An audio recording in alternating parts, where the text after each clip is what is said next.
11-20। जैसी आपकी आज्ञा स्वामी। यू ने उपकरण को अपने भंडारण स्थान में रख दिया और जाने से पहले उसने राहुल को आदरपूर्वक प्रणाम किया। यू के चले जाने के बाद राहुल ने अपने पिछले लाभों का जायजा लेना शुरू कर दिया। उसने यू को वो सारी चीजें पहले ही दे दी थीं जो वह दे सकता था। कुल मिलाकर उसकी कमाई काफी अच्छी थी। सबसे आश्चर्यजनक लाभ आध्यात्मिक कलाकृतियां और साधना पद्धतियां थीं। तलवार रक्षा बिजली तकनीक एक निम्न श्रेणी की पृथ्वी श्रेणी की साधना पद्धति थी। शीत प्रकाश बर्फ आत्मा तलवार एक निम्न श्रेणी की आध्यात्मिक कलाकृति थी। तलवार रक्षा बिजली तकनीक के साथ न केवल राहुल की साधना की गति बढ़ेगी बल्कि यह उसकी अपनी शक्ति को वज्र की शक्ति से जोड़ने की भी अनुमति देगा। त्यानरूप्य महाद्वीप पर वज्र की शक्ति अत्यंत अत्याचारी थी। यदि किसी साधक की शक्ति को वज्र की शक्ति से जोड़ दिया जाए तो उसकी विनाशकारी शक्ति बहुत बढ़ जाती थी।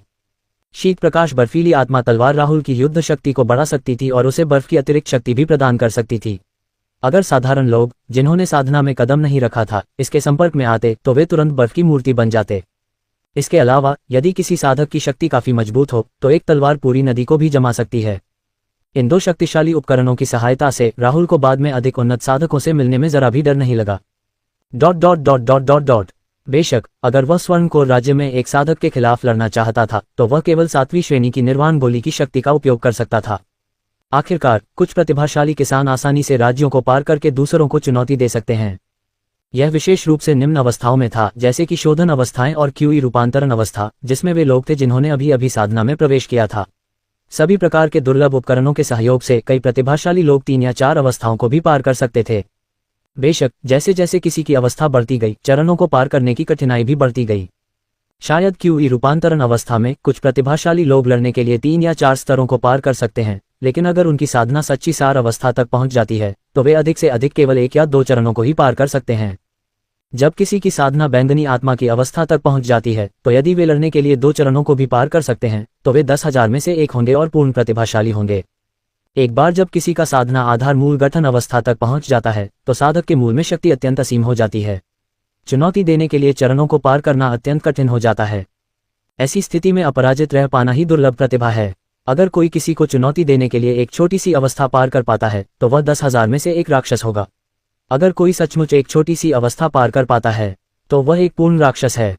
इस 1 महीने में यदि आप एक और सफलता प्राप्त करना चाहते हैं तो आपको यू को देने के लिए कुछ विशेष वस्तुएं ढूंढनी होंगी, अन्यथा आपको और अधिक शिष्यों को शामिल करना होगा। राहुल ने अपनी ठोड़ी पर हाथ फेरा और एक पल सोचा, फिर धीरे से कहा। यद्यपि ऐसा लग रहा था कि अब वह यू के शरीर से कोई लाभ नहीं उठा सकता था, परंतु वास्तव में ऐसी बहुत सी चीजें थीं जो वह उससे प्राप्त कर सकता था। उदाहरण के लिए एक साधक का बोध मूल्य और जन्मजात अस्थि मूल्य। अगर वह यू की समझ और जन्मजात अस्थि मूल्य बढ़ाने में मदद कर सके तो उसे सिस्टम से फीडबैक पॉइंट भी मिल सकते थे। हालांकि एक साधक की समझ और जन्मजात अस्थि मूल्य बढ़ाने के लिए उसे कुछ अत्यंत दुर्लभ स्वर्गीय और सांसारिक खजाने ढूंढने होंगे। बेशक राहुल भी यू के माध्यम से शोधक या कीमियागर से संबंधित कुछ अनुभव प्राप्त कर सकता था। वर्तमान राहुल एक साधारण साधक था। उसमें रसायन शास्त्री या शस्त्रविद जैसी कोई प्रतिभा नहीं थी। अगर वह इन दोनों क्षेत्रों में हाथ आजमाना चाहता तो अपने शिष्यों से कुछ ज्ञान प्राप्त कर सकता था। जब तक उसका शिष्य सफलतापूर्वक शस्त्र शास्त्री या रसायन शास्त्री बन जाता तब तक वह संबंधित प्रतिपुष्टि अंक प्राप्त कर सकता था। फिर वह संबंधित प्रतिभा प्राप्त कर लेता। सबसे महत्वपूर्ण बात यह थी कि उनका स्तर हमेशा उनके शिष्यों से बेहतर होता था। चलो अभी इस बारे में मत सोचो, अभी तो मुझे पहले यू को पकड़कर उसका बदला लेना चाहिए। राहुल ने अपनी आस्तीन लहराई और हॉल में एक साधारण सा घेरा बना लिया। फिर वह एकांत में चला गया। यू में अपनी आध्यात्मिक ऊर्जा डालने के बाद वह मध्य चरण से केवल आधा कदम दूर था। जब तक वह 7वीं श्रेणी की निर्वाण गोली की शक्ति जुटा लेता वह आसानी से आगे बढ़ सकता था। इसके अलावा उसके पास अभी भी 3 दिन शेष थे जो पर्याप्त से अधिक थे। हॉल में रखी गई व्यवस्था राहुल की आभा को पूरी तरह से ढक देगी ताकि संप्रदाय के गुरु और अन्य लोगों को यह पता न चले कि क्या हो रहा है। समय तेजी से बीत गया। जल्द ही 3 दिन बीत गए। इस दौरान हॉल में उसकी गतिविधियों ने किसी को परेशान नहीं किया। जब राहुल हॉल से बाहर निकला तो उसकी शक्ति पहले ही वास्तविक मूल अवस्था के मध्य चरण तक पहुंच चुकी थी। इसके अलावा उसके शरीर की साधना पद्धति में भी परिवर्तन आ चुका था। वह पहले ही तलवार रक्षा बिजली तकनीक में सफलतापूर्वक निपुण हो चुका था। पूरे ठाकुर संप्रदाय में एकमात्र व्यक्ति जो उसके समान सच्ची मूल अवस्था के मध्य चरण तक पहुंच पाया था वह संप्रदाय का नेता राघव था। यहां तक कि उप संप्रदाय नेता भी वास्तविक मूल अवस्था के प्रारंभिक चरण में ही था। अपने हृदय से फूटती हुई आभा को महसूस करने के बाद राहुल मुस्कुराए बिना नहीं रह सका। असली मूल अवस्था तक पहुंचने के बाद हर पड़ाव पार करना मानो स्वर्ग और पृथ्वी के बीच शक्ति का अंतर था। अब वह आसानी से अपने पिछले स्वरूप को हरा सकता था। सच्ची मूल अवस्था के साधक पहले से ही बहुत शक्तिशाली थे। हर अवस्था उनकी शक्ति को 2 गुना से भी ज्यादा बढ़ा देती थी। ये सिर्फ 2 गुना से थोड़ा ज्यादा भी नहीं था। जब सच्ची मूल अवस्था के शुरुआती चरणों में कोई साधक मध्य अवस्थाओं में किसी से मिलता तो वह कुचल दिया जाता। आखिरकार यह कोई छोटी मोटी बढ़ोतरी नहीं थी। बहुत संभव है कि बिजली में 10,000 से 20,000 गुना तक की बढ़ोतरी हुई हो। इसका कारण यह भी था कि जितना ऊंचा स्तर होता था, किसान के लिए अपने से ऊंचे स्तर के किसान को चुनौती देना उतना ही कठिन होता था। जब राहुल हॉल से बाहर चला गया तो अचानक एक सुंदर आकृति उसकी दृष्टि के क्षेत्र में प्रकट हुई। पता चला कि यू काफी देर से हॉल के बाहर इंतजार कर रही थी। नमस्कार गुरु। राहुल को बाहर आते देख यू ने जल्दी से झुककर सम्मान व्यक्त किया। यू, आज मैं तुम्हें एक विशेष उपहार दूंगा, राहुल ने मुस्कुराते हुए कहा। यू हैरान रह गई। अचानक राहुल की भौहों के बीच एक छोटी चिड़िया जैसा प्रतीक चमक उठा। जैसे ही प्रतीक ने प्रकाश की किरणें उत्सर्जित की, वह राहुल की भौहों से हटकर धीरे धीरे बड़ा होता गया। फिर वह एक विशाल उड़ते हुए पक्षी में बदल गया। उसके पंख आग जैसे लाल रंग के थे और उसने आसपास के वातावरण का तापमान बढ़ा दिया। गुरुजी, यह उड़ता हुआ पक्षी। ये देखकर यू अपना चेरी जैसा मुंह थोड़ा सा खोले बिना नहीं रह सकी। उसने आश्चर्य से अपने सामने उड़ते हुए पक्षी को देखा। हैरान मत हो, वह मेरा वाहन है, 4थे दर्जे का अग्निपक्षी। अब वह तुम्हारा है, राहुल ने मुस्कुराते हुए कहा। फिर यू की प्रतिक्रिया का इंतजार किए बिना राहुल ने हाथ बढ़ाकर माउंट को पकड़ लिया। अग्निपक्षी के शरीर में अचानक रक्त की एक बूंद प्रकट हुई और फिर धीरे धीरे यू के ग्लैबेला पर गिरने लगी। अगले ही पल यू का पूरा शरीर कांप उठा और अग्निपक्षी का प्रतीक अचानक उसकी भौहों के बीच प्रकट हो गया। यू को अचानक अपने सामने खड़ी अग्निपक्षी से एक अजीब सा जुड़ाव महसूस हुआ। उसे देखते ही उसे अंदर से गर्मी का एहसास हुआ। यह एक शक्तिशाली चतुर्थ श्रेणी का राक्षसी जानवर था जो बैंगनी आत्मा अवस्था में स्थित एक साधक के बराबर था। क्या उसका स्वामी उसे इतनी आसानी से सवारी के रूप में दे रहा था? राक्षस जानवरों के स्तर बहुत सीधे साधे थे। कुल 10 स्तर थे। सबसे निचला स्तर साधक की शुद्धिकरण अवस्था के बराबर था, जबकि दूसरा स्तर ची रूपांतरण अवस्था के अनुरूप था, इत्यादि। दूसरे शब्दों में यू को जो अग्निपक्षी दिया गया था वह मानव साधकों की बैंगनी आत्मा अवस्था के बराबर था। महान अशोका राजवंश में इसे एक अत्यंत दुर्लभ खजाना माना जाता था।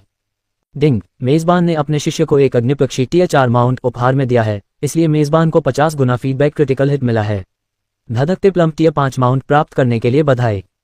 जैसे ही सिस्टम ने बोलना समाप्त किया, उग्रलाल शक्ति से भरा एक पक्षी राहुल के सिस्टम भंडारण स्थान में प्रकट हुआ। यह सिस्टम द्वारा दिया गया एक धधकता पंख था। यह एक शक्तिशाली Tier 5 माउंट था। धधकता पंख दिखने में पहले वाले अग्निपक्षी जैसा ही था, लेकिन उसके पंखों का लाल रंग ज्यादा शक्तिशाली और गहरा था। 5वीं श्रेणी के राक्षस पशु की शक्ति खाली कोर अवस्था में एक मानव साधक के बराबर थी। बुरा नहीं, ये देखकर राहुल मुस्कुराए बिना नहीं रह सका। चलो चलें, रास्ते में तुम पहाड़ से परिचित हो जाओगे, राहुल ने अपनी आध्यात्मिक भावना वापस लेने के बाद यू से कहा।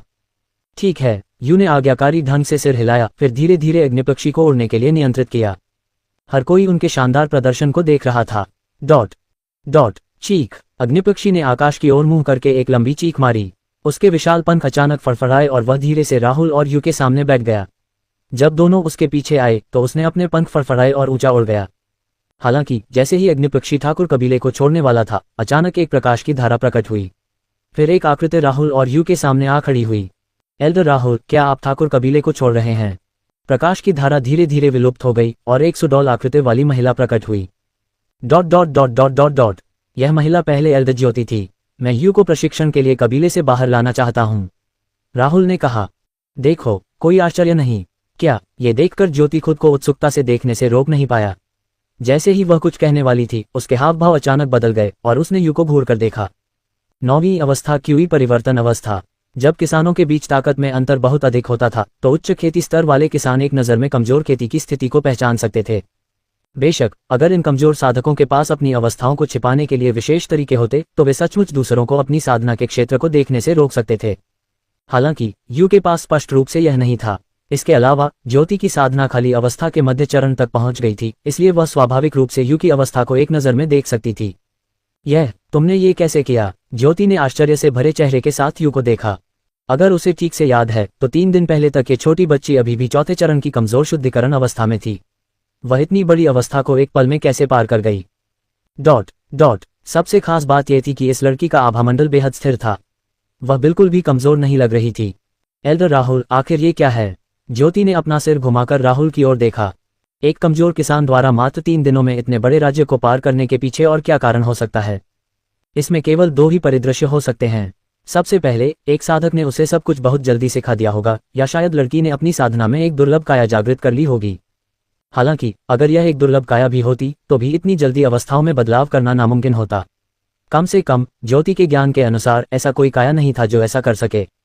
सबसे महत्वपूर्ण बात यह है कि भले ही इस लड़की का शरीर वास्तव में अनोखा था, लेकिन उसके लिए इसका कोई संकेत न देखना असंभव था, है ना? उस स्थिति में केवल एक ही अन्य संभावना थी। एल्डरलिन, क्या बात है? राहुल को ज्योति का प्रश्नवाचक भाव समझ नहीं आया। उसने उससे उदासीनता से बात की। ये देखकर ज्योति मदद नहीं कर सका, लेकिन एक जटिल अभिव्यक्ति के साथ राहुल को देखा। ये स्पष्ट था कि राहुल आध्यात्मिक शक्ति संचार की बात को उजागर नहीं करना चाहता था, इसलिए उसने उसकी अर्थपूर्ण निगाह को न समझने का नाटक किया। छोड़ो भी, जब ये आदमी कुछ कहना ही नहीं चाहता तो मैं क्यों पूछूं? हालांकि फिर भी ज्योति अभी भी अपने दिल में बेहद सदमे में थी।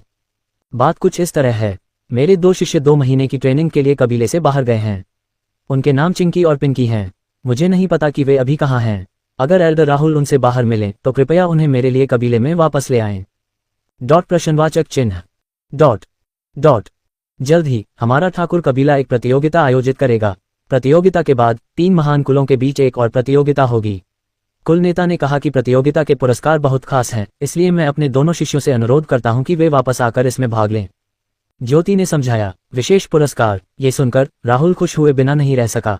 ये सही है, ज्योति ने सिर हिलाया और फिर कहा, चाहे वह ठाकुर कुल की महाप्रतियोगिता हो या 3 प्रमुख कुलों के बीच महाप्रतियोगिता, सभी के पुरस्कार बहुत ही विशेष होंगे। ऐसा लगता है कि वे एक साधक के बोध मूल्य को बढ़ाने में सक्षम होंगे। क्या? ये सुनकर राहुल की आंखें तुरंत चमक उठी, इससे पहले कि उसकी नजर यू पर पड़ती। ऐसी स्थिति में यू, तुम भी जाकर पंजीकरण करा लो। हाँ मास्टर। अब चूंकि यू को राहुल पर पूर्ण भरोसा था, इसलिए वह स्वाभाविक रूप से राहुल के किसी भी निर्णय पर सवाल नहीं उठाएगी। यदि उसका स्वामी उसे भाग लेने के लिए कहता तो उसे जीतने और विजय प्राप्त करने के लिए अपना 120% प्रयास करना पड़ता। ये सुनकर ज्योति यू की तरफ देखे बिना नहीं रह सकी। उसने कुछ नहीं कहा। यद्यपि यू के लिए अपनी वर्तमान आयु में क्यूई परिवर्तन अवस्था के 9वें चरण तक पहुंचना वास्तव में एक बहुत ही दुर्लभ बात थी, फिर भी उसके और ठाकुर कबीले के अधिक प्रतिभाशाली शिष्यों के बीच एक बड़ा अंतर था। विशेषकर वे व्यक्तिगत शिष्य जिन्हें कुलगुरु और बुजुर्गों ने अपने साथ ले लिया था। वे सभी पहले ही सच्चे सार की स्थिति तक पहुंच चुके थे। शायद जब बात आंतरिक शिष्यों की आती है तो यू की वर्तमान ताकत वास्तव में उत्कृष्ट थी, लेकिन अगर वह व्यक्तिगत शिष्यों के साथ प्रतिस्पर्धा करना चाहती तो उसके पास वर्तमान में जीतने का कोई मौका नहीं होता। इस बार मैं ज्यादा देर तक बाहर नहीं रहूंगा। अगर चिंकी और पिंकी से मुलाकात हुई तो मैं उन्हें जरूर वापस लाऊंगा, राहुल ने कहा। अगर संयोग से वह उनसे मिल भी गया तो बेशक वह उन्हें वापस ला सकता था, वरना वह उनके बारे में कम चिंतित नहीं हो सकता था। धन्यवाद एल्डर राहुल, ज्योति ने मुस्कुराते हुए कहा। ठीक है, उस स्थिति में हम पहले निकलेंगे। राहुल ने थोड़ा सिर हिलाया, फिर अग्नि पक्षी ने अपने पंख फड़फड़ाए और उड़ गया। ज्योति की नजर हवा में उड़ते अग्नि पक्षी पर पड़ी। वह अपने चेहरे पर भ्रम की झलक दिखाने से खुद को नहीं रोक सकी। आध्यात्मिक ऊर्जा का संचार। यह आदमी इतनी साधारण प्रतिभा वाली लड़की पर इतनी ऊर्जा कैसे बर्बाद कर सकता है? क्या उसे पहले से ज्यादा शिष्य बनाने से नफरत नहीं थी? एक पल के लिए ज्योति के दिमाग में कई तरह के सवाल उठने लगे। यू हजारों फीट ऊपर आसमान में अग्नि पक्षी की पीठ पर बैठी थी। उसने नीचे जमीन की ओर देखा और खुद को उत्सुकता से भर लिया। यह उसका आकाश में उड़ने का पहला अवसर था। त्यानरूप्य महाद्वीप पर कमजोर लोग ताकतवरों का शिकार होते हैं। ताकतवरों का सम्मान किया जाता है। ये दुनिया बेहद क्रूर है। तुम्हें याद रखना चाहिए कि अपनी ताकत दूसरों के सामने उजागर न करो। आज मैं तुम्हें अपनी आभा छिपाने की विधि सिखाऊंगा। राहुल उदासीन भाव से अग्निपक्षी की पीठ पर खड़ा था। उसके शरीर की आध्यात्मिक शक्ति आकाश में तेज हवा का प्रतिरोध करने के लिए एक पारदर्शी ढाल में बदल गई। उसे अचानक एल्डर ज्योति के साथ हुई अपनी मुलाकात की एक बात याद आ गई। वह यू को उसकी साधना में आगे बढ़ने में मदद करने में इतना व्यस्त था कि वह उसे अपनी शक्ति छिपाना सिखाना ही भूल गया था। ये सुनकर यू, जो अग्निपक्षी की पीठ पर पालथी मारकर बैठी थी, चमकती आंखों से राहुल को देखने से खुद को रोक नहीं सकी। राहुल ने हाथ बढ़ाया और धीरे से यू के माथे पर थपथपाया। क्यूई भंडारण तकनीक। उसी समय यू के दिमाग में अचानक एक गुप्त तकनीक उभरी। ची संचय तकनीक का अभ्यास करके व्यक्ति अपनी शक्ति को आसानी से छिपा सकता है। जब तक 2 पक्षों के बीच शक्ति का अंतर बहुत अधिक न हो, तब तक दूसरा पक्ष व्यक्ति की साधना को नहीं देख पाएगा। यू की वर्तमान साधना ची रूपांतरण अवस्था के 9वें चरण पर थी। ची संग्रहण तकनीक का अभ्यास करने के बाद वह अधिक से अधिक एक रिक्त मूल अवस्था साधक की आध्यात्मिक अनुभूति को अवरुद्ध कर सकती थी। यदि उसका सामना किसी सच्चे मूल अवस्था साधक से या उससे भी अधिक शक्तिशाली अस्तित्व से होता तो इस गुप्त तकनीक का कोई प्रभाव नहीं पड़ता। बेशक यू की ताकत में सफलता के साथ उसकी क्यूई भंडारण तकनीक में भी सुधार आएगा। डिंग, मेजबान द्वारा अपने शिष्य को क्यूई संग्रहण तकनीक प्रदान करने के कारण एक यादृच्छिक 21 गुना फीडबैक क्रिटिकल हिट प्राप्त हुआ है। श्वास छिपाने की तकनीक प्राप्त करने के लिए बधाई। सिस्टम की आवाज राहुल के दिमाग में गूंज रही थी। तुरंत ही उन्होंने जल्दी से सांस छिपाने की तकनीक का परिचय खोला। श्वास छिपाने की तकनीक पिछली ची संग्रहण तकनीक जैसी ही थी। ये साधक के विशिष्ट क्षेत्र को भी छिपा सकती थी, लेकिन ये साधक के आभामंडल को पूरी तरह से छिपा सकती थी, जिससे आध्यात्मिकता के मामले में दूसरा पक्ष दुनिया के लिए मृत प्रतीत होता था। दूसरे शब्दों में, ची छिपाने की तकनीक केवल साधक की साधना अवस्था को ही छिपा सकती है, किंतु श्वास छिपाने की तकनीक साधक की समस्त जानकारी को छिपा सकती है। चाहे वह साधक की साधना अवस्था हो, श्वास हो, हृदय की धड़कन हो या कुछ और, ये सब पूरी तरह से छिपाया जा सकता था। श्वास छिपाने की तकनीक का प्रयोग करने के बाद व्यक्ति का पूरा व्यक्तित्व रेत के एक कण के समान हो जाएगा, जो आंखों को बिल्कुल भी दिखाई नहीं देगा। इसके अलावा अगर कोई निपुणता की अवस्था तक साधना कर सकता है, तो उच्च स्तरीय साधक की पहचान छिपाने की बहुत अधिक संभावना होती है। इसे हत्यारे की अंतिम चाल कहा जा सकता है। ये देखकर राहुल ने बिना किसी हिचकिचाहट के खेती करना चुना। हो, यू, जो ची क्षेत्र को ध्यान से समझ रही थी, अपनी भौहें चढ़ाए बिना नहीं रह सकी। उसने महसूस किया कि अपनी आध्यात्मिक समझ से ऐसा लग रहा था कि वह अपने गुरु के अस्तित्व को बिल्कुल भी नहीं पहचान पा रही थी। हालांकि जब उसने अपनी आंखें खोली तो उसका स्वामी शांत भाव से उसके पास खड़ा था। हालांकि जब उसने अपनी आध्यात्मिक इंद्रियों का इस्तेमाल करके फिर से पता लगाया, तो उसने एक बार फिर अपने स्वामी के बारे में अपनी सारी समझ खो दी। ऐसा लगा जैसे उसका स्वामी शून्य के साथ एकाकार हो गया हो। ... अग्निपक्षी बहुत तेज था। पल भर में उसने हजारों मील की दूरी तय कर ली और यू के घर की ओर उड़ रहा था। जब राहुल ने ठाकुर संप्रदाय छोड़ा तो उसने यू का विशिष्ट पता पूछा था। यू का घर पुरोला शहर के पश्चिम में रामपुरा गांव के सिरसा काउंटी में था। सिरसा काउंटी उत्तर प्रदेश प्रांत में स्थित था, जो महान अशोका राजवंश के पूर्व में था। उस समय यू भी बाल बची थी। उसे ठाकुर संप्रदाय तक पहुंचने में कई महीने लग गए थे। अब अग्निपक्षी की तीव्र उड़ान गति के साथ उन्हें पुरोला शहर के करीब पहुंचने में केवल 4 दिन लगे थे। समय धीरे धीरे बीतता गया। जल्द ही उनकी दृष्टि के क्षेत्र में एक विशाल पर्वत श्रृंखला दिखाई दी। जमीन से हजारों फीट ऊपर होने के बावजूद उन्हें पर्वत श्रृंखला का अंत दिखाई नहीं दे रहा था। ज्यादा दूर नहीं है ग्रामीण क्षेत्र की पर्वत श्रृंखला। इस पर्वत श्रृंखला को पार करने के बाद हम पुरोला शहर पहुंच सकते हैं। राहुल अग्निपक्षी की पीठ पर खड़ा था, पास ही स्थित पर्वत श्रृंखला को देख रहा था और धीरे से बोला। ये सुनकर यू जल्दी से उठ खड़ी हुई। सामने पर्वत श्रृंखला को देखकर वह खुद को विचलित महसूस करने लगी। जब वह पहली बार ठाकुर संप्रदाय में आई थी तो इस पर्वत श्रृंखला को पार करते हुए वह बाल बच गई थी। पर्वत श्रृंखला के खतरनाक केंद्र से निकलने के बाद उसकी मुलाकात 2 दयालु व्यापारियों से हुई थी। उन व्यापारियों की मदद से ही वह घोड़ागाड़ी द्वारा ठाकुर संप्रदाय तक पहुंचने में सक्षम हुई। मृत्यु क्षेत्र पर्वत श्रृंखला अत्यंत खतरनाक थी। इसे महान अशोका राजवंश के निषिद्ध क्षेत्रों में से एक माना जाता था। जो साधक मूल गठन अवस्था तक नहीं पहुंच पाए थे, वे राहुल जैसा दिखावा कभी नहीं कर सकते थे। आखिरकार पर्वत श्रृंखला में कई शक्तिशाली राक्षस जानवर थे। अगर कोई पर्याप्त रूप से शक्तिशाली नहीं होता तो बहुत संभव था कि वह उन राक्षस जानवरों के हाथों शिकार बन जाए। बेशक डेथ जोन की पर्वत श्रृंखला में कई अवसर थे और साथ ही कई खतरे भी। यही वजह थी कि इस पर्वत श्रृंखला के आसपास अनगिनत साहसी लोग सक्रिय थे। कम से कम पर्वत श्रृंखला के रास्ते में राहुल ने पहले ही साहसी लोगों के 1 दर्जन से अधिक समूहों को देखा था। जब साहसी लोगों ने अग्निपक्षी को शून्य के ऊपर उड़ते देखा तो वे अपनी गर्दन पीछे खींचने से खुद को नहीं रोक सके। अग्निपक्षी की आभा ही इतनी भयावह थी, उसके पीछे स्वामी की शक्ति कितनी भयावह हो सकती है। बेशक राहुल को नहीं पता था कि साहसी लोग क्या सोच रहे थे और उसे कोई दिलचस्पी नहीं थी। उसने जल्द से जल्द डेथ जोन की पर्वत श्रृंखला पार करने और फिर पुरोला शहर में आराम करने की योजना बनाई। हालांकि इस समय कुछ आकृतियां अचानक उसकी दृष्टि के क्षेत्र में प्रकट हुईं। क्या वे इतने भाग्यवान हैं? ये देखकर राहुल असहाय भाव प्रकट करने से खुद को नहीं रोक सका। उनसे कुछ ही दूरी पर 3 समूह के किसान एक दूसरे के सामने खड़े थे। एक समूह में $200 लड़कियां थीं। उनकी सुंदर आंखें गंभीरता से भरी थीं और उनके हाथों में तलवारें तेज रोशनी से चमक रही थीं। दूसरी ओर अलग अलग वस्त्र पहने 7 किसान थे, जिनके हाथों में विभिन्न हथियार थे। उनकी निगाहें एक युवा लड़की के हाथ में रखे क्रिस्टल पर टिकी थीं। उनकी आंखें लालच से भरी हुई थीं। दूसरी तरफ नीले और काले रंग के वस्त्र पहने 3 युवक खड़े थे। इन तीनों के चेहरे पर शांति थी और उनके चेहरे पर एकाग्रता और रणनीति बनाने के भाव थे। आगे वाला आदमी हाथ पीछे करके खड़ा था। उसकी नजर सामने खड़ी 2 युवतियों पर पड़ी और उसकी आंखों में उपहास भरा हुआ था। मुझे आश्चर्य है कि तुम दोनों क्या सोचते हो। अगर तुम इनाम के तौर पर डार्क ग्लेशियल फ्रॉस्ट का इस्तेमाल करने को तैयार हो जाओ तो हम इन लोगों से निपटने में तुम्हारी मदद करेंगे। हरे वस्त्र पहने युवक ने दोनों युवतियों को उदासीनता से देखा। बोलते समय उसकी आंखें उपहास से भरी हुई थीं। तुम्हारे बच्चे को आकाश और पृथ्वी की विशालता का पता नहीं है। क्या तुम जानते हो कि तुम किस बारे में बात कर रहे हो? इससे पहले कि दोनों युवतियां जवाब दे पाती, 7 लोगों के समूह में से एक, जो चेहरे पर जख्म के निशान वाला एक भयंकर दिखने वाला आदमी था, अपनी आंखों में क्रूर भाव लिए बोला। इस आदमी को सच में पता ही नहीं था कि उसके लिए क्या अच्छा है। क्या उसे सच में लगता था कि वे तीनों उसे हरा पाएंगे? उसने तो ये जानने की भी कोशिश नहीं की कि हमारी क्रूर साहसी टीम कितनी ताकतवर है। हे, युवक ने उस डरावने आदमी की परवाह नहीं की, बल्कि अपनी नज़र उन दोनों लड़कियों की ओर घुमाई। तुम दोनों को और क्या सोचना है? तुम उनके मुकाबले में तो बिल्कुल भी नहीं हो और तुम हमें हरा भी नहीं सकते। क्या तुम्हें सच में लगता है कि तुम दोनों बच निकलोगे? युवक ने अपनी उंगली पर रखी अंगूठी को हल्के से घुमाया और आंखों में चंचल भाव लिए बोला। भीड़ में सभी के बीच उसकी साधना सर्वोच्च स्तर पर थी और वह सबसे मजबूत भी था। यद्यपि उसके बगल में बैठे 2 छोटे भाई थोड़े कमजोर थे, फिर भी वे इन लोगों से निपटने में सक्षम थे। दूसरे शब्दों में, यदि दोनों पक्ष एकजुट होने का निर्णय भी लें तो भी वे भयभीत नहीं होंगे। वरिष्ठ बहन, हमें क्या करना चाहिए? जब पिंकी ने ये देखा तो उसकी अभिव्यक्ति बदल गई और उसने उत्सुकता से चिंकी से पूछा कि क्या करना है। हमें इस जगह से भागना ही होगा, चाहे इसके लिए कुछ भी करना पड़े। ये जानकर चिंकी अपने दांत पीसने से खुद को नहीं रोक सकी। फिर उसने अपनी आध्यात्मिक इंद्रियों का इस्तेमाल करके पिंकी को संदेश भेजा। जब पिंकी ने यह सुना तो वह अपनी भौहें चढ़ाने से खुद को नहीं रोक सकी। दोनों पक्षों की ताकत में अंतर कम नहीं था। क्या वे सचमुच बच सकते थे?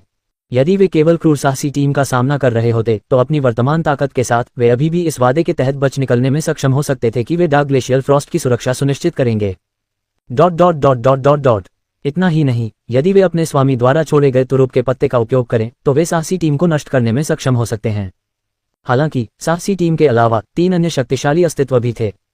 इन साहसी दलों के साधना अभ्यासियों को इन 3 लोगों की पहचान नहीं पता थी, लेकिन पिंकी और चिंकी उन्हें बहुत अच्छी तरह से जानते थे। ये सभी लोग ग्रीनवुड संप्रदाय से थे। हरे काले वस्त्र पहने सबसे आगे खड़ा युवक ग्रीनवुड संप्रदाय के 9वें वरिष्ठ व्यक्ति का शिष्य था और वह एक शक्तिशाली व्यक्तिगत शिष्य था। उसका नाम कौशल था। उसके हाथ से पहले उत्सर्जित ऊर्जा तरंगों को देखते हुए ऐसा लग रहा था कि वह एक साधना अभ्यासी था जो सच्चे सार अवस्था के 5वें चरण तक पहुंच गया था। लेकिन पिंकी और चिंकी अच्छी तरह से जानते थे कि इस व्यक्ति की शक्ति पहले ही सच्चे सार अवस्था के 7वें चरण तक पहुंच चुकी थी। कारण बहुत सरल था, कौशल ची संग्रहण तकनीक से बहुत परिचित थे और उन्होंने अपनी ऊर्जा तरंगों का एक हिस्सा छिपा रखा था। इसलिए अत्यंत शक्तिशाली साधना अभ्यासियों के बिना वे उनकी वास्तविक साधना अवस्था को नहीं देख पाते। ये भी इसी कारण था कि साहसिक दल के साधना अभ्यासियों ने सोचा कि कौशल सच्चे सार अवस्था के 5वें चरण में सिर्फ एक अस्तित्व था, इसलिए वे उसके बारे में ज्यादा चिंतित नहीं थे। सबसे महत्वपूर्ण बात यह है कि ग्रीनवुड संप्रदाय महान अशोका राजवंश में दूसरे स्थान पर था। एक बुजुर्ग के निजी शिष्य के रूप में दूसरे पक्ष के पास तुरुप का पत्ता कैसे नहीं हो सकता था? क्या तुमने अभी तक कोई फैसला नहीं लिया? तभी कौशल की नजर चिंकी पर पड़ी। उसकी आंखों का भाव धीरे धीरे ठंडा होता गया। हालांकि जब उसकी नजर चिंकी के हाथ में रखे क्रिस्टल पर पड़ी तो वह लालच का आभास प्रकट करने से खुद को नहीं रोक सका। डार्क ग्लेशियल फ्रॉस्ट एक अत्यंत दुर्लभ खजाना था जो एक साधक की जन्मजात क्षमता को काफी हद तक बढ़ा सकता था। जब पिंकी और चिंकी ने यह देखा तो वे अपनी आंखें सिकुड़ने से खुद को नहीं रोक पाए। उनके हाथों में तलवार की पकड़ और मजबूत हो गई। ऐसा लग रहा था कि दूसरा पक्ष पहले से ही अधीर था। बहुत संभव था कि वह उनके खिलाफ कोई कदम उठाए। जल्दी से चले जाओ। ठीक इसी समय चिंकी गुस्से से दहाड़ी और अचानक उसके पैर जमीन पर पड़े। शक्तिशाली आध्यात्मिक ऊर्जा की लहरों ने जमीन में एक गहरा गड्ढा बना दिया। लहरें कुछ ही दूरी पर विस्फोटक रूप से समाप्त हुईं और अपने साथ कुछ मिट्टी भी उछालकर ऊपर ले गईं। उसी समय पिंकी ने कुछ रहस्यमयी फुटवर्क का प्रदर्शन किया और चिंकी के पीछे पीछे चल पड़ा। हे, क्या तुम्हें लगता है कि तुम बच सकते हो? ये देखकर साहसी दल के नेता के चेहरे पर तुरंत एक क्रूर मुस्कान उभर आई। उसके हाथ में पकड़ी तलवार से एक तेज रोशनी निकली और उसका पूरा शरीर तोप के गोले की तरह आगे की ओर उछल पड़ा। उसी समय साहसी दल के अन्य साधक भी अपने हाथों में खजाने लेकर पीछे पीछे चल पड़े। तुम इतनी मेहनत क्यों कर रहे हो? ये देखकर कौशल खुद को रोक नहीं पाया और एक ठंडी मुस्कान बिखेर दी। फिर वह एक कदम आगे बढ़ा और गायब हो गया। उसके 2 छोटे भाई भी उसके पीछे पीछे आए। धमाका टकराव, धमाका टकराव। जल्द ही चट्टानों से ढके जंगल से तीव्र लड़ाई की आवाजें सुनाई देने लगीं। साहसी दल के नेता के हाथ में एक तेज और लंबी तलवार थी। तलवार में शक्तिशाली तलवार ऊर्जा भरी हुई थी और उसने रास्ते में पड़ने वाले पेड़ों को काटने के लिए इसका इस्तेमाल किया था। हालांकि एक और भी अधिक शक्तिशाली बल उभरा जो जख्मी आदमी के लंबे ब्लेड से टकराया। शक्तिशाली बल ने जख्मी आदमी को 30 फीट पीछे उड़ा दिया। पीछे की ओर उड़ते हुए उसने कई पेड़ों को गिरा दिया। जैसे ही जख्मी आदमी जमीन पर गिरा, उसकी छाती पर मुट्ठी का एक बड़ा निशान उभर आया जिससे उसकी पूरी पसलियां उसमें धंस गईं। आपकी ताकत। वह आदमी दूर नहीं देख रहा था, उसकी आंखें निराशा और भय से भरी हुई थीं। कुछ ही सेकंड पहले कौशल की अत्यंत तेज गति ने उसे पीछे छोड़ दिया था और उस आकस्मिक मुक्के ने उसे लगभग मार डाला था। ये वह मुक्का था जिसने जख्मी चेहरे वाले व्यक्ति को अपने प्रतिद्वंद्वी की ताकत का वास्तविक एहसास कराया। ये व्यक्ति वास्तव में 7वें चरण की सच्ची सार अवस्था के शिखर पर पहुंच चुका था और 8वें चरण से केवल आधा कदम दूर था। उनके जैसा मात्र 5वीं अवस्था का सच्चा सार अवस्था साधक उनका विरोधी कैसे हो सकता है। तुरंत ही एक अत्यंत प्रचंड शक्ति ने उस दागदार चेहरे वाले आदमी की नाड़ियों में तबाही मचा दी। वह खुद को रोक नहीं सका और मुंह से काला खून थूकने लगा, इससे पहले कि उसका पूरा शरीर एक टूटे हुए पेड़ के पास गिर पड़े। किसी को पता नहीं चला कि वह जिंदा है या मरा। नेता तो पहले ही मर चुका है, चलो भागते हैं।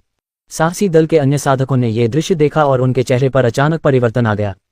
हालांकि उनका पहला विचार उस जख्मी चेहरे वाले आदमी को बचाना नहीं था, बल्कि ये देखना था कि क्या वह अभी भी जिंदा है। फिर वे बेतहाशा इधर उधर भागने लगे। जख्मी चेहरे वाले आदमी के अलावा उनमें से सबसे ताकतवर तो सिर्फ चौथे चरण में ही था। 5वें चरण तक पहुंच चुके उनके नेता भी कौशल के सामने कुछ नहीं थे। वे रुकने की हिम्मत कैसे कर सकते थे। सबको मार डालो, मैं नहीं चाहता कि कोई बच जाए। कौशल ने उदासीनता से अपने 2 कनिष्ठ भाइयों को कुछ आदेश दिए, उसके बाद वह फिर से गायब हो गया। ये सुनकर दोनों साधना साधकों की आंखों में एक जानलेवा चमक उठी। फिर उनके होठों पर एक क्रूर मुस्कान उभर आए और वे भागते हुए साहसी साधकों की ओर बढ़े। मैं आपसे विनती करता हूं, मुझे जाने दीजिए। दया। कुछ ही देर बाद चट्टानों से ढके जंगल में दर्द भरी चीखें गूंजने लगीं। यद्यपि ग्रीनवुड संप्रदाय के 2 शिष्य केवल सच्चे सार की अवस्था के 5वें स्तर तक ही पहुंचे थे, ग्रीनवुड संप्रदाय के प्रतिभाशाली साधना अभ्यासियों के रूप में वे ऐसे अस्तित्व नहीं थे जिनकी तुलना इन साधारण साहसी लोगों से की जा सके। क्षण भर में ही उस भयंकर साहसिक दल के सभी साधना साधक मारे गए। उसी समय कौशल ने पिंकी और चिंकी को पकड़ लिया, जो भाग रहे थे। कौशल को देखते हुए, जो आराम से उनकी ओर बढ़ रहा था, उनके चेहरे उखड़ गए। ध्वनि अवरोधक टूटने की आवाज के साथ ही अग्नि पक्षी तुरंत प्रकट हो गया।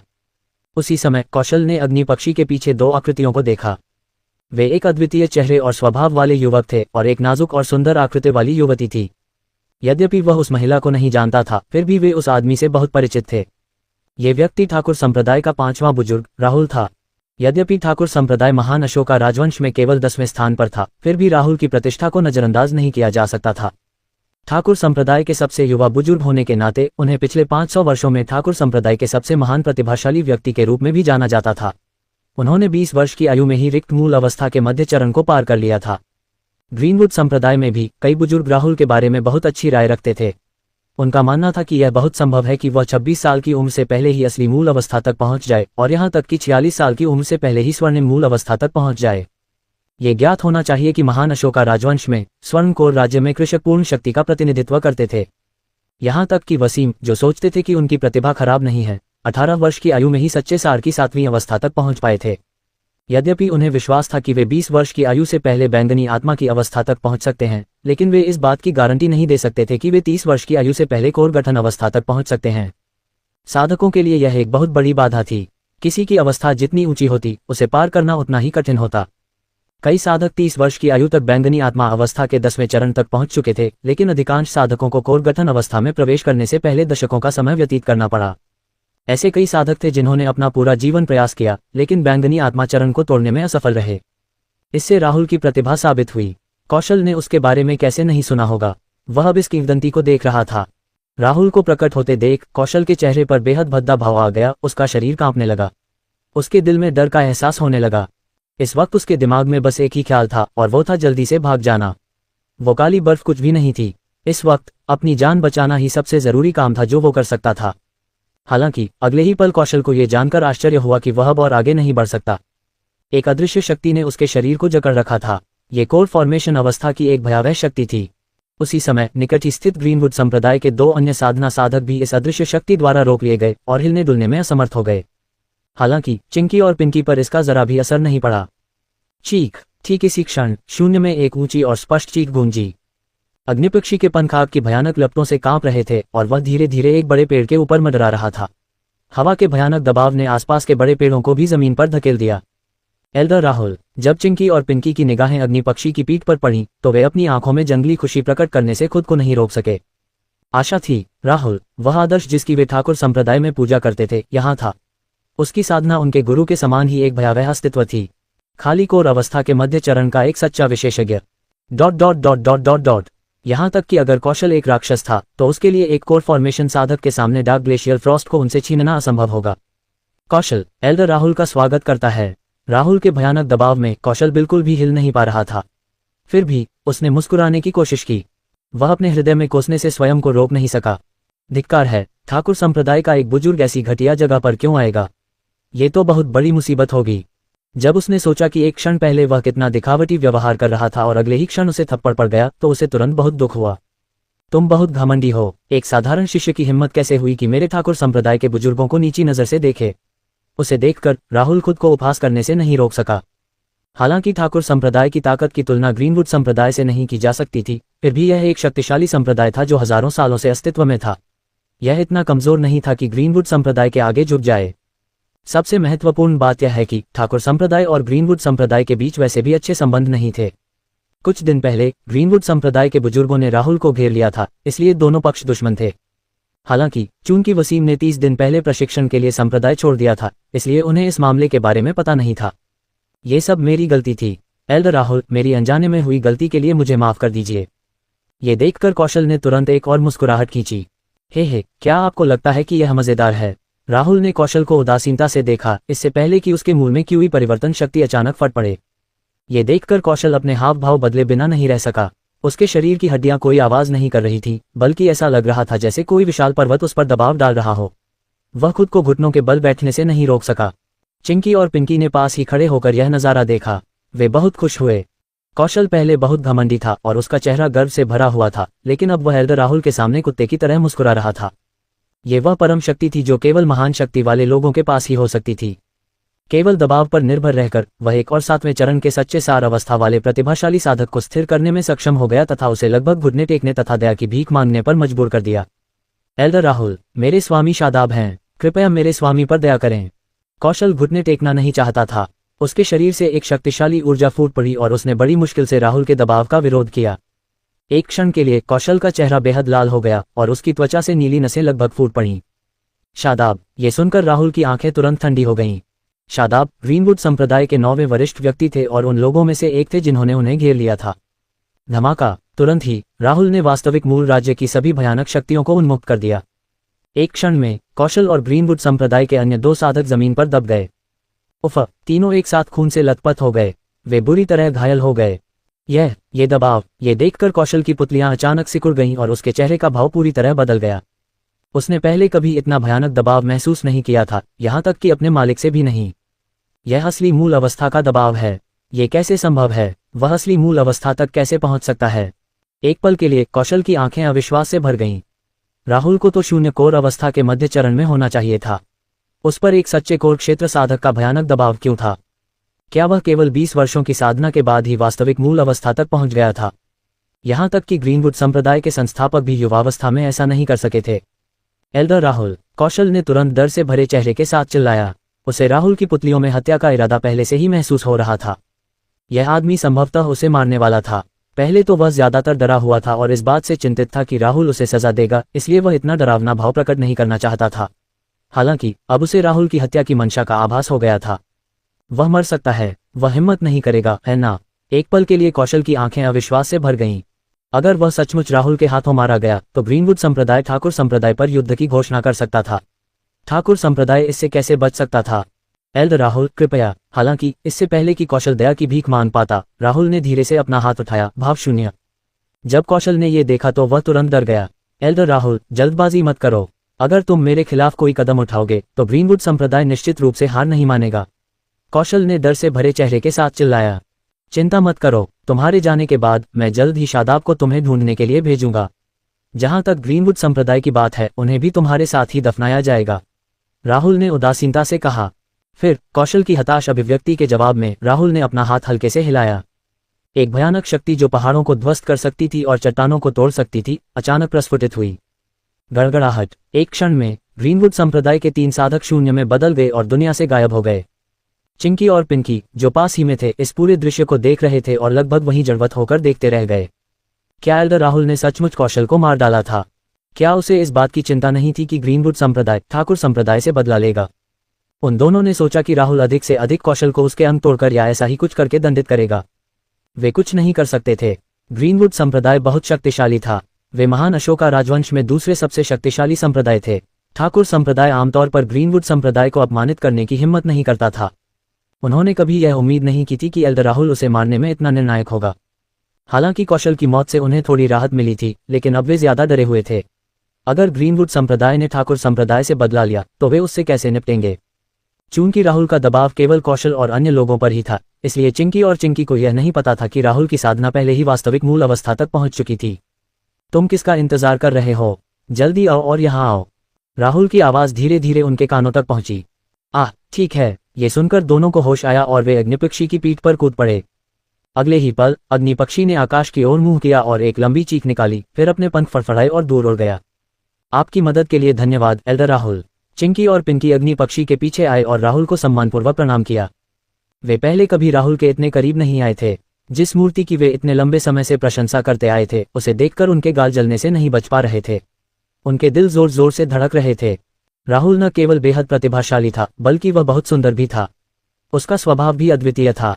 सबसे खास बात यह थी कि इस साल उसकी उम्र सिर्फ 20 साल थी। कहा जा सकता है कि वह ठाकुर संप्रदाय की अनगिनत महिला साधकों के दिलों में एक आदर्श व्यक्ति था। उन्हें देखकर राहुल ने उदासीनता से अपना हाथ हिलाया, इस तथ्य को एक तरफ रखते हुए कि ये दोनों ज्योति के शिष्य थे। भले ही वे ठाकुर संप्रदाय के साधारण शिष्य थे, अगर उन्हें ऐसी किसी चीज का सामना करना पड़ता तो वह ऐसा करने में संकोच नहीं करते। सिर्फ राहुल ही ऐसा नहीं करता, बल्कि दूसरे बुजुर्ग भी ऐसा ही करते। आखिरकार महान अशोका राजवंश में ठाकुर संप्रदाय अपनों की रक्षा के लिए प्रसिद्ध था। हालांकि संप्रदाय के भीतर कुछ आंतरिक संघर्ष थे, फिर भी जब आम दुश्मनों का सामना करने की बात आई तो वे हमेशा एकजुट रहे। जब मैंने संप्रदाय छोड़ा था तो तुम्हारे गुरु ने मुझे निर्देश दिया था कि अगर रास्ते में तुम दोनों मिले तो मैं तुम्हें वापस ठाकुर संप्रदाय में ले आऊंगा। 3 महान संप्रदायों के बीच प्रतियोगिता शुरू होने वाली है, इसलिए अब समय आ गया है कि तुम दोनों वापस जाओ और उसमें भाग लो। मैंने सोचा था कि मैं तुम दोनों को नहीं देख पाऊंगा, लेकिन तुम लोग ही वो पहले लोग थे जिनसे हम पहली बार बाहर निकलते समय मिले। राहुल ने मुस्कुराते हुए कहा। ... छोटी बहन और मैं 2 महीने से बाहर ट्रेनिंग कर रहे हैं। हम जल्द ही वापस आना चाहते थे, लेकिन हमें डेथ जोन की पर्वत श्रृंखला में गहरे हिमनदों वाली बर्फ मिलने की उम्मीद नहीं थी। हम इसे तुरंत संप्रदाय में वापस लाना चाहते थे, लेकिन हमें उम्मीद नहीं थी कि कौशल और एक साहसिक टीम द्वारा हमें रोका जाएगा। ये सोचकर चिंकी एक बार फिर डर से कांप उठी। अगर राहुल समय पर प्रकट नहीं होता तो वह और पिंकी सचमुच यहीं मर जाती। ग्रीनवुड संप्रदाय के साधना साधक अत्यंत क्रूर थे। गहरे हिमनदीय पाले की सूचना चारों ओर फैलने से रोकने के लिए कौशल और अन्य लोगों ने शायद उन्हें चुप करा दिया होगा। संपूर्ण महान अशोका राजवंश में कई साधना अभ्यासी ग्रीनवुड संप्रदाय की कार्यशैली से अच्छी तरह परिचित थे। ग्रीनवुड संप्रदाय के साधना साधक अत्यंत अहंकारी थे और बाहरी दुनिया से उनके अनगिनत द्वेष थे। संप्रदाय के साधना साधकों के लिए दूसरे साधना साधकों के हाथों से खजाने छीन लेना आम बात थी। सबसे अधिक क्रोधित करने वाली बात यह थी कि वे अक्सर सत्य को विकृत करने के लिए ग्रीनवुड संप्रदाय की ताकत का इस्तेमाल करते थे। कुछ साधना अभ्यासी जो ग्रीनवुड संप्रदाय की शैली से परिचित नहीं थे, वे उनकी निंदा पर विश्वास कर सकते थे, लेकिन जब वे वास्तव में इसे समझ जाते तो वे अत्यंत तिरस्कारपूर्ण हो जाते। कारण सरल था, ग्रीनवुड संप्रदाय सही और गलत में अंतर नहीं करता था। ये भी इस वजह से था कि चिंकी और पिंकी अच्छी तरह से जानते थे कि अगर वे पहले कौशल की शर्त पर सहमत हो गए होते तो वे साहसी लोगों की टीम का सफाया करने के बाद भी उन्हें नहीं छोड़ते। सबसे महत्वपूर्ण बात यह है कि ग्रीनवुड संप्रदाय को जानते हुए वे निश्चित रूप से साधना करने वालों को वध करने से पहले अपमानित करेंगे। यहाँ तक कि अगर ठाकुर संप्रदाय उन्हें जवाबदेह ठहराना चाहता था तो वे गवाह के बिना कुछ नहीं कर सकते थे। क्या आपके यहाँ गहरा हिमनदीय पाला पड़ा है? ये देखकर राहुल की आंखें चमक उठी और फिर उसकी नजर चिंकी के हाथ में रखे क्रिस्टल पर पड़ी। क्रिस्टल एकदम साफ था और उसमें हल्की बर्फीली ऊर्जा भरी हुई थी। अगर एल्डर राहुल समय पर प्रकट नहीं होते तो हम दोनों यहीं मर जाते। ये गहरा हिमनदीय पाला एल्डर राहुल के लिए एक धन्यवाद उपहार माना जा सकता है। चिंकी और पिंकी ने एक दूसरे को देखा और एक साथ सिर हिलाया। अगर राहुल न आता तो वे कौशल के हाथों मारे जाते और शायद मौत से पहले अपमानित भी होते। उनकी अपनी जिंदगी की तुलना में यह क्या मामूली बात थी। खैर, ये खजाना तो उनके आराध्य को ही मिलने वाला था। इसमें झिझकने की क्या बात थी? तुम्हारे हाथ में जो बर्फ है वह छोटी नहीं है। ये 3 साधकों की जन्मजात हड्डियों का मान बढ़ाने के लिए काफी है। राहुल ने अपना हाथ थोड़ा हिलाया और चिंकी के हाथ की बर्फ उसकी हथेली में आ गई। अगले ही पल उसकी हथेली में पड़ी बर्फ अचानक 3 बराबर हिस्सों में बढ़ गई। उसके बाद 2 हिस्से चिंकी के हाथ में आ गिरे। मुझे सिर्फ एक हिस्सा चाहिए, बाकी इस्तेमाल करना तुम पर निर्भर है। ठीक है, लेकिन मैं बर्फ मुफ्त में नहीं लूंगा। राहुल ने एक पल सोचा और फिर अपनी स्टोरेज रिंग से 2 गोलियां निकाल लीं। एक शरीर को शुद्ध करने वाली गोली थी और दूसरी जहर की गोली थी। ये 2 गोलियां वो गोलियां थीं जो राहुल को यू से मिली थीं। उसकी साधना पहले ही अपनी मूल अवस्था में पहुंच चुकी थी, इसलिए ये 2 गोलियां उसके ज्यादा काम की नहीं थीं। हालांकि वे 2 सच्चे सार राज्य साधकों चिंकी और पिंकी के लिए बहुत मददगार होंगे। राहुल ने अपनी उंगली हल्के से हिलाई और दोनों गोलियां अचानक उनके हाथों में आ गिरीं। चिंकी और पिंकी ने एक दूसरे को देखा, अपनी पसंद की गोली चुनी, फिर राहुल को आदरपूर्वक प्रणाम किया। उनकी आंखें चमक उठीं। गोलियों के लिए धन्यवाद एल्डर राहुल। वे दोनों हमेशा से राहुल की प्रशंसा करते थे, लेकिन इसने उसे पूरी तरह से अलग स्थान पर पहुंचा दिया था। वे दोनों कुछ देर तक बातें करते रहे। चिंकी और पिंकी को यह भी पता चला कि राहुल के बगल वाली लड़की का नाम यू था। वह राहुल की नई शिष्या थी जिसे उसने अभी अभी अपनाया था। एक पल के लिए दोनों ईर्ष्या से भर गए। उन्होंने मन ही मन आह भरी, वे बड़े राहुल के शिष्य क्यों नहीं थे। ये तो पता ही था कि ठाकुर संप्रदाय में अनगिनत साधक राहुल के शिष्य बनने के लिए लालायित रहते थे। हालांकि उनका पहले किसी को शिष्य बनाने का कोई इरादा नहीं था। किसी को भी उम्मीद नहीं थी कि वे अचानक किसी को अपना लेंगे। यू वास्तव में ईर्ष्यापूर्ण था। हालांकि इसके बाद जो हुआ उससे चिंकी और पिंकी को यू से और भी अधिक ईर्ष्या हो गई, क्योंकि राहुल ने यू को डार्क ग्लेशियल फ्रॉस्ट का अपना हिस्सा देने में संकोच नहीं किया। डार्क ग्लेशियल फ्रॉस्ट एक अत्यंत दुर्लभ खजाना था जो एक साधक की जन्मजात हड्डी के मूल्य को बढ़ा सकता था। यद्यपि वृद्धि सीमित थी, फिर भी यह कोर गठन अवस्था में भी किसी की मदद करने के लिए पर्याप्त थी। हालांकि राहुल ने इसे यू को देने में संकोच नहीं किया। यहां तक कि मास्टर ज्योति, जो उनसे बहुत प्यार करते थे, ने भी उन्हें कभी इतना बढ़िया उपहार नहीं दिया था। डिंग, जैसा कि होस्ट ने अपने शिष्य को डार्क ग्लेशियल फ्रॉस्ट दिया है, आपको एक रैंडम 8 गुना फीडबैक क्रिटिकल हिट मिला है। बधाई हो, होस्ट ने माउंटेन चालसेदनी प्राप्त कर लिया है। राहुल के दिमाग में एक सिस्टम नोटिफिकेशन गूंज उठा। उसके भंडार में अचानक एक साफ और शुद्ध सफेद तरल पदार्थ प्रकट हुआ। यह भी एक दुर्लभ खजाना था जो किसी साधक की जन्मजात अस्थि मूल्य को बढ़ा सकता था, और इसका प्रभाव डार्क ग्लेशियल फ्रॉस्ट से भी ज्यादा स्पष्ट था। ये प्रतिक्रिया बहुत अच्छी है। ये देखकर राहुल मुस्कुराए बिना नहीं रह सका। चाहे वह डार्क ग्लेशियल फ्रॉस्ट था जिसे पिंकी और राहुल ने प्राप्त किया था, या माउंटेन चालसेदनी जो सिस्टम ने उन्हें दिया था, ये सभी अत्यंत दुर्लभ प्राकृतिक खजाने थे। एल्डर राहुल, हम हाल ही में ग्रीनवुड संप्रदाय के कई साधकों से मिले हैं। ऐसा लग रहा है जैसे वे कोई साजिश रच रहे हैं। जैसे ही अग्निपक्षी पुरोला शहर में पहुंचने वाला था, चिंकी ने अचानक राहुल से बात की।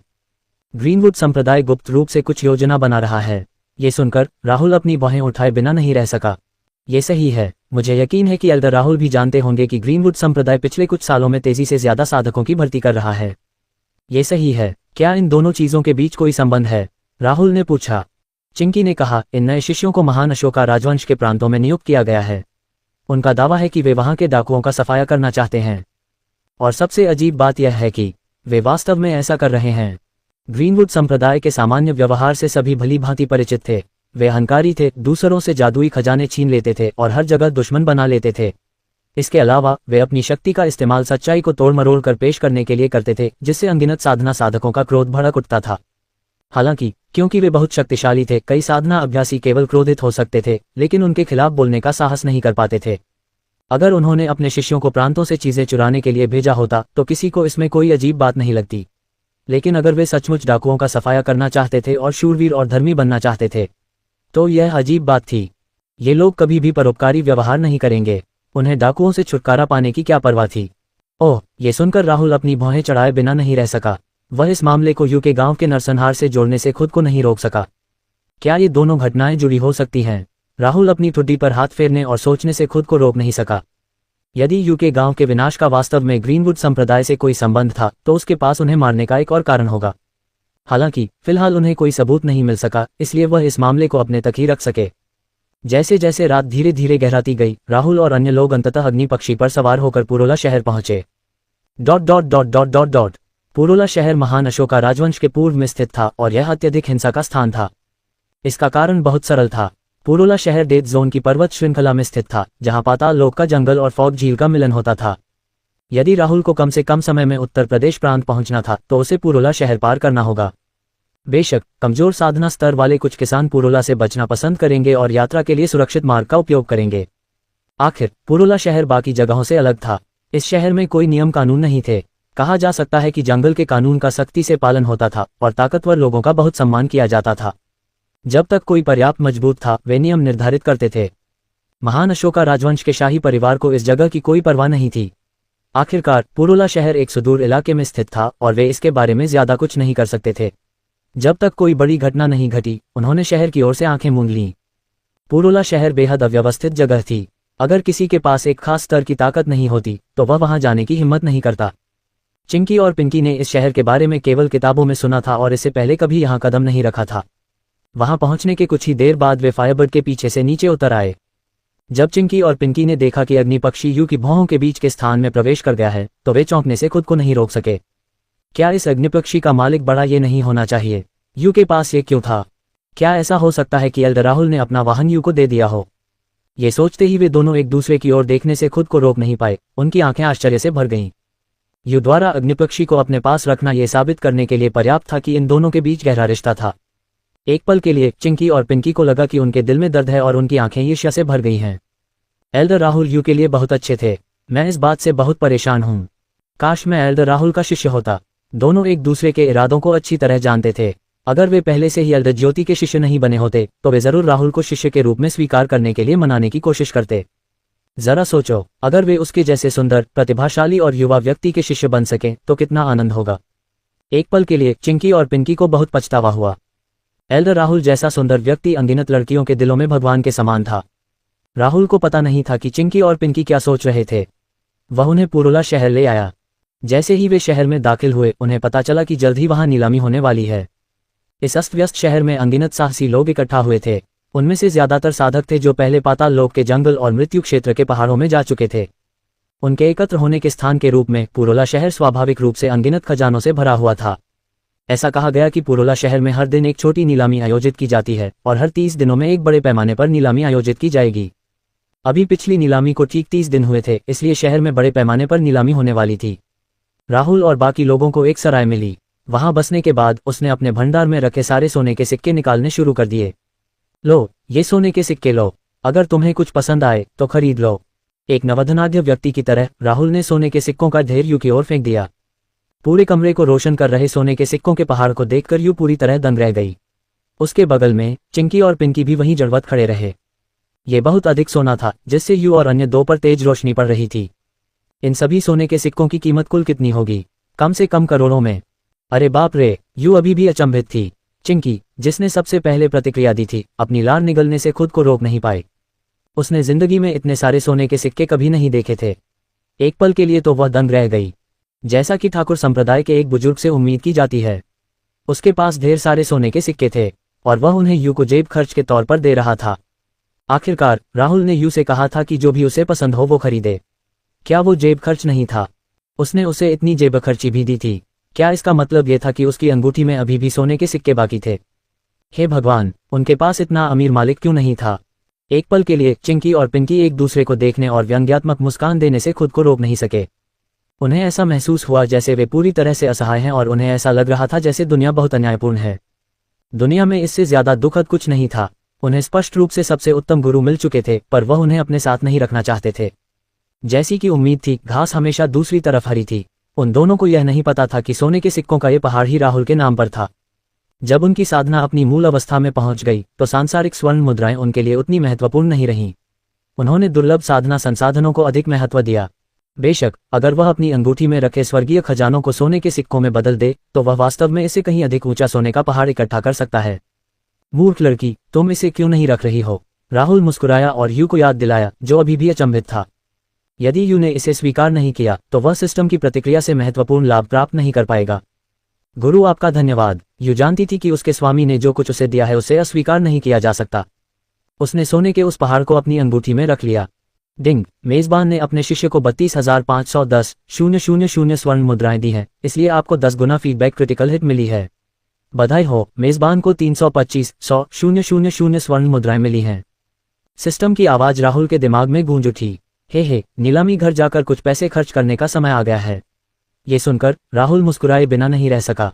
उसने सिस्टम की प्रतिक्रिया से महत्वपूर्ण हिट प्राप्त करने के लिए अपनी भंडारण अंगूठी में सभी सोने के सिक्के यू को दे दिए थे, ताकि उसके पास नीलामी घर में जाकर वस्तुओं की नीलामी करने के लिए पर्याप्त धन हो।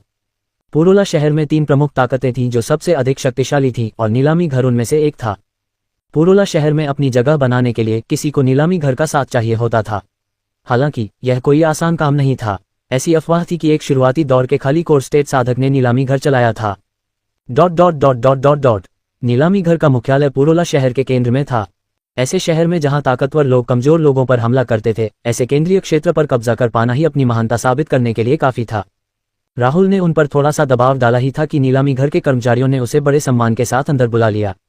सार संघनन गोली प्रथम श्रेणी की। ये साधकों को स्वर्ग और पृथ्वी की आध्यात्मिक ऊर्जा को परिष्कृत करने और उसे अपने मूल में सच्चे सार की शक्ति में रूपांतरित करने में मदद कर सकती है। यदि सच्चे सार की 5वीं अवस्था से नीचे के साधक इस गोली का सेवन करते हैं तो वे कुछ चरणों को छोड़ सकते हैं। शुरुआती कीमत 300,000 सोने के सिक्के हैं।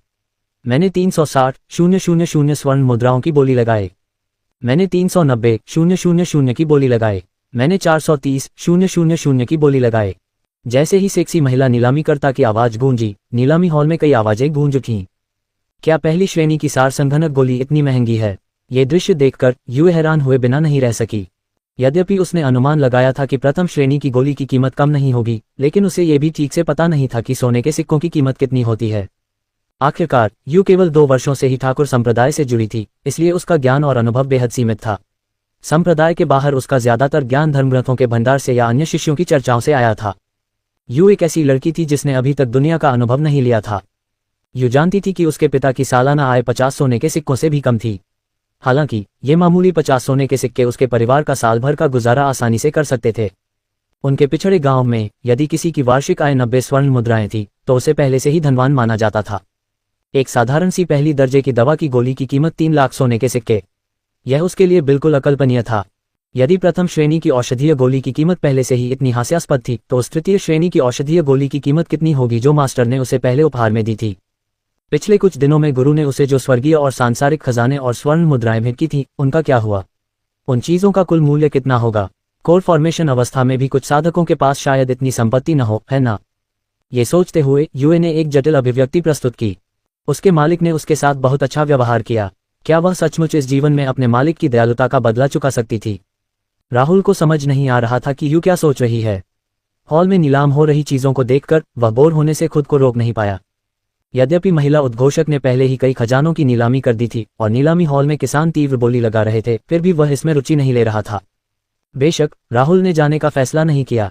आखिरकार पुरोला शहर की 3 प्रमुख ताकतों में से एक होने के नाते नीलामी हॉल में कम से कम कुछ अच्छी चीजें कैसे नहीं हो सकती। साथ ही साधकों, जिस वस्तु की हम नीलामी करने वाले हैं वह एक अत्यंत दुर्लभ प्राकृतिक खजाना है। हम इसे वायलेट ऑर्किड वैली कहते हैं। यह एक ऐसा खजाना है जिससे बैंगनी आत्मा अवस्था के साधक भी बेहद ईर्ष्या करते हैं, क्योंकि यह खजाना बैंगनी क्यूई को संघनित करने में मदद कर सकता है। ये बैंगनी आत्मा अवस्था वाले साधक को कुछ अवस्थाएं पार करने में सक्षम बना सकता है। सबसे महत्वपूर्ण बात, अपनी बात पर जोर देने के लिए महिला नीलामीकर्ता ने जानबूझकर एक क्षण के लिए रुककर फिर धीरे से बोलना शुरू किया। वायलेट ऑर्किड वैली का उपभोग करने के बाद पर्पल स्पिरिट अवस्था के चरम पर मौजूद साधक के कोर फॉर्मेशन अवस्था में कदम रखने की संभावना 10% बढ़ जाएगी। जैसे ही उसने बोलना समाप्त किया, नीलामी हॉल में मौजूद किसान तुरंत उत्साहित हो गए। ज्यादातर साधक इस खजाने का इंतजार कर रहे थे, खासकर वे जो कई सालों से बैंगनी आत्मा अवस्था के 10वें चरण में थे। सफलता पाने की संभावना को 10% तक बढ़ा पाना ही उन्हें किसी भी कीमत पर भुगतान करने के लिए काफी था। ये देखकर राहुल की उबी हुई आंखों में दिलचस्पी का एक संकेत दिखाई दिया। ये वायलेट ऑर्किड घाटी वास्तव में एक दुर्लभ प्राकृतिक खजाना थी, लेकिन ये खजाना अभी भी कुछ अधूरा है। महिला नीलामकर्ता ने एक बार फिर सब पर ठंडा पानी डाला। वह धीरे से बोली, हालांकि वायलेट ऑर्किड वैली के प्रभाव काफी शक्तिशाली हैं, फिर भी यह अभी भी अपरिपक्व और कुछ हद तक अपूर्ण है। लेकिन किसी भी स्थिति में ये बैंगनी आत्मा अवस्था के साधकों के लिए वास्तव में बहुत मददगार है, विशेष रूप से बैंगनी आत्मा अवस्था के 10वें स्तर से नीचे के साधकों के लिए। यदि आप पहले से ही निम्न अवस्था के शिखर पर हैं, तो लगभग 100% संभावना है कि आप तुरंत चरणों को पार कर लेंगे। हालांकि इस वायलेट ऑर्किड घाटी में बैंगनी आत्मा अवस्था के 10वें चरण के साधकों के लिए सफलता की संभावना 10% नहीं है, फिर भी संभावना में वृद्धि 3% से 4% है। सभी लोग, वायलेट ऑर्किड वैली की शुरुआती कीमत 10 मिलियन सोने के सिक्के हैं। बोली शुरू हो। जैसे ही ये शब्द बोले गए, नीलामी घर में किसान एक बार फिर हंगामा करने लगे। हालांकि यह बैंगनी ऑर्किड घाटी अपरिपक्व थी, फिर भी यह अत्यंत उपयोगी थी। इसमें अभी भी एक घातक आकर्षण था, खासकर बैंगनी आत्मा अवस्था के साधकों के लिए। परिपक्व वायलेट ऑर्किड वैली की नीलामी की कीमत लगभग 7 करोड़ थी। कुछ धनी बैंगनी स्पिरिट स्टेट साधक तो इस पर 10 करोड़ सोने के सिक्के भी खर्च करने को तैयार थे। बहुत कम किसान कभी भी अपने द्वारा खोजे गए परिपक्व वायलेट ऑर्किड वैली को नीलाम करना पसंद करेंगे। मैंने 12 मिलियन की बोली लगाए। मैंने 16 मिलियन की बोली लगाए। मैंने 19 मिलियन की बोली लगाए। एक क्षण के लिए नीलामी हॉल बोली की आवाजों से भर गया। मैं, ईविल ब्लड संप्रदाय, 20 मिलियन की बोली लगाता हूँ। नीलामी हॉल में अचानक एक राजसी आवाज गूंजी। एक शक्तिशाली दबाव धीरे धीरे पूरे कमरे में फैल गया। ये देखकर सबकी आंखें बदल गईं। साफ था कि दूसरा पक्ष उन्हें धमका रहा था। अपने संप्रदाय को प्रकट करने में सक्षम होना और कमरे पर इतना शक्तिशाली नियंत्रण रखना, उसके लक्ष्य स्वयं स्पष्ट थे। वह उन्हें चेतावनी देना चाहता था कि यदि किसी ने बोली जारी रखने का साहस किया तो वे ईविल ब्लड संप्रदाय के दुश्मन बन जाएंगे। जब सभी ने ये सुना तो उन्होंने आवाज के स्रोत की तलाश की।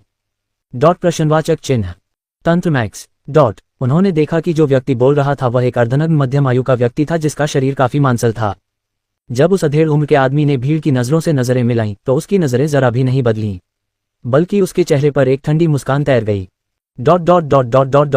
ये वास्तव में दुष्ट रक्त संप्रदाय है। मैं इस आदमी को जानता हूं। यह आदमी दुष्ट रक्त संप्रदाय का उपसंप्रदाय नेता आरिफ शेख है। कहा जाता है कि इस व्यक्ति की साधना बैंगनी आत्मा अवस्था के 10वें चरण तक पहुंच गई है। वह एक अत्यंत शक्तिशाली अस्तित्व है।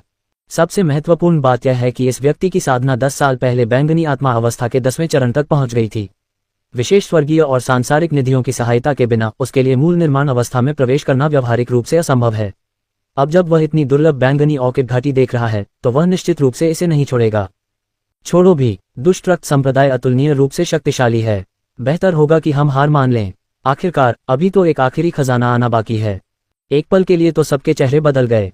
उन्होंने उसके खिलाफ बोली लगाने के विचार को पूरी तरह से खारिज कर दिया। आरिफ शेख की धमकी साफ थी। अगर कोई बोली में हिस्सा लेता है तो वह दुष्ट रक्त संप्रदाय का पूरी तरह से अपमान करेगा। अगर वे बोली लगाने के लिए जिंदा भी रहे तो भी शायद वे इसका आनंद लेने के लिए जिंदा न रहें। आरिफ शेख ने स्वाभाविक रूप से सभी की चर्चाएं सुनी। जब उसने सुना कि वे क्या कह रहे हैं तो वह मुस्कुराए बिना नहीं रह सका।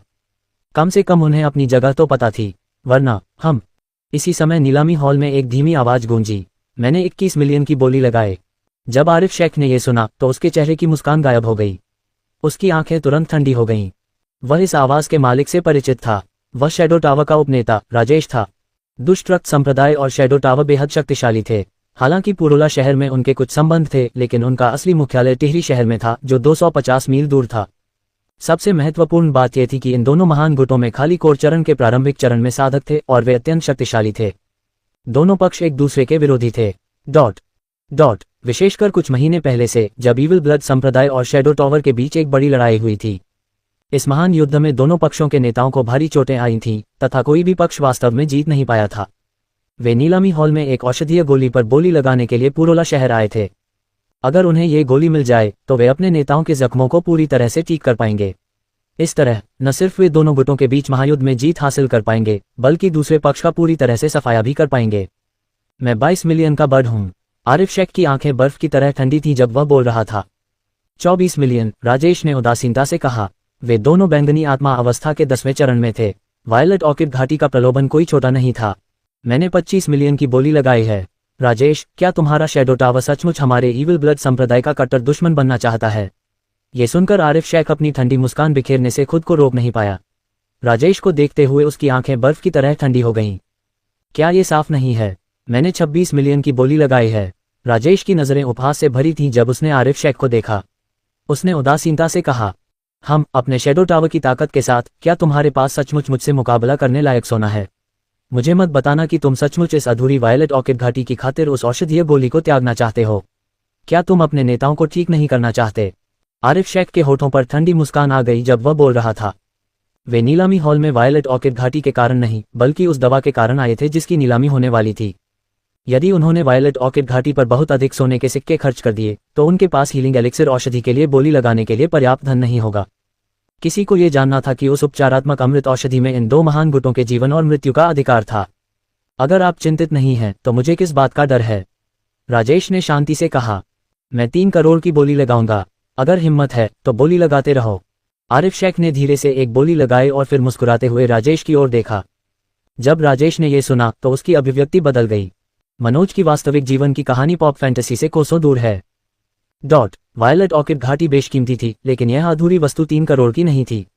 अगर उसने इस पर बहुत ज्यादा सोने के सिक्के खर्च कर दिए तो शायद वह दवा नहीं खरीद पाएगा।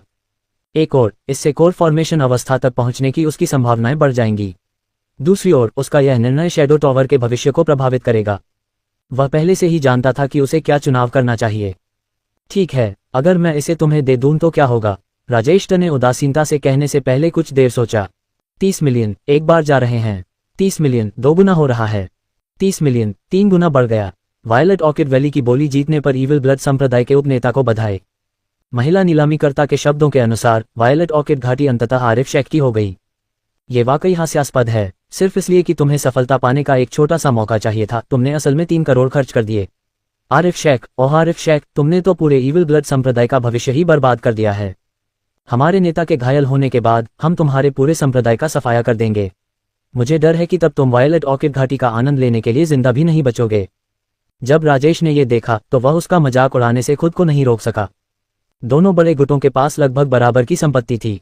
अब जबकि आरिफ शेख ने वायलेट ऑर्किड घाटी पर 3 करोड़ सोने के सिक्के खर्च कर दिए थे, तो वह हीलिंग एलिक्सिर औषधि के लिए उससे कैसे मुकाबला कर सकता था। दोस्तों, हम जिस चीज की नीलामी करने जा रहे हैं वह एक तीसरी श्रेणी की औषधीय गोली है जिसका चमत्कारी उपचार प्रभाव होता है। इसे आत्मा वापसी गोली कहते हैं। यह आत्मा वापसी गोली तृतीय श्रेणी के कीमियागर गुरुलिन सोंग द्वारा व्यक्तिगत रूप से परिष्कृत की गई है। मुझे यकीन है कि यहाँ हर कोई गुरुलिन की विधियों से परिचित है। भले ही मूल गठन अवस्था से नीचे के किसी साधक को गंभीर चोट लग जाए, लेकिन जब तक वे इस औषधीय गोली का सेवन करते हैं वे जल्दी ठीक हो जाएंगे। कोर निर्माण के चरण में शक्तिशाली साधकों के लिए भी ये गोली बहुत प्रभावशाली है। जब तक ये कोर और हड्डियों को नुकसान नहीं पहुंचाती, ये सभी बाहरी चोटों को भी ठीक कर सकती है। मैं आत्मा वापसी की गोली के लिए शुरुआती बोली 25 मिलियन घोषित करता हूं। बोली शुरू हो। जैसे ही उसने ये कहा, नीलामी हॉल में मौजूद कई किसानों के चेहरे पर उत्साह के भाव आ गए। आत्मा वापस लाने वाली गोली, ये सुनकर यूं दंग रह गई।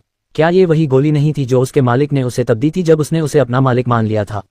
अभी भी वह गोली उसके गोदाम में चुपचाप पड़ी थी। उसने यह उम्मीद नहीं की थी कि उस गोली की शुरुआती कीमत 25 मिलियन होगी। ये सोचते हुए यू की नज़र राहुल पर पड़ी। जब उसने राहुल की अतुलनीय रूप से सुंदर साइड प्रोफाइल देखी तो वह खुद को रोक नहीं सकी और महसूस किया कि वह एक ट्रांस में थी।